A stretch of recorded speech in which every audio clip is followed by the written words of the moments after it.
ভেবেছিলাম প্রথম যেদিন ফুটবে তোমায় দেখব, তোমার পুষ্প বনের গাথা মনের মতো লিখব।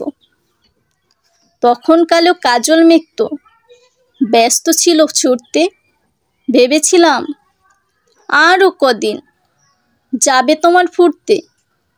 সবে তো এই বর্ষা গেল, শরৎ এলো মাত্র, এরই মধ্যে শুভ্রকাশে ভরল তোমার গাত্র। ক্ষেতের আলে নদীর কূলে পুকুরের ওই পাড়টায় হঠাৎ দেখি কাশ ফুটেছে বাঁশবনের ওই ধারটায়।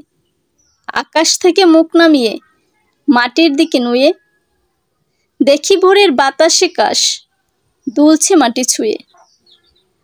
কিন্তু কখন ফুটেছে তা কেউ পারে না বলতে, সবাই শুধু থমকে দাঁড়ায় গায়ের পথে চলতে। উচ্চ দোলা পাখির মতো কাশবনে এক কন্যে তুলছে কাশের ময়ূর চূড়া কালো খোপার জন্যে। শরৎরানী যেন কাশের বোরকাখানি খুলে কাশবনের ওই আড়াল থেকে নাচছে দুলে দুলে।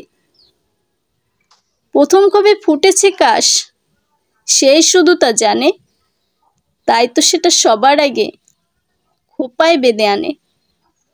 ইচ্ছে করে ডেকে বলি, ও গো কাশের মেয়ে, আজকে আমার চোখ জুড়ালো তোমার দেখা পেয়ে।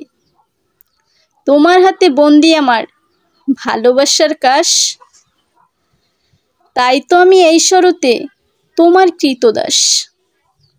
ভালোবাসা কাব্য শুনে কাশ ঝরেছে যেই, দেখি আমার শরৎরানী কাশ মনে আর নেই।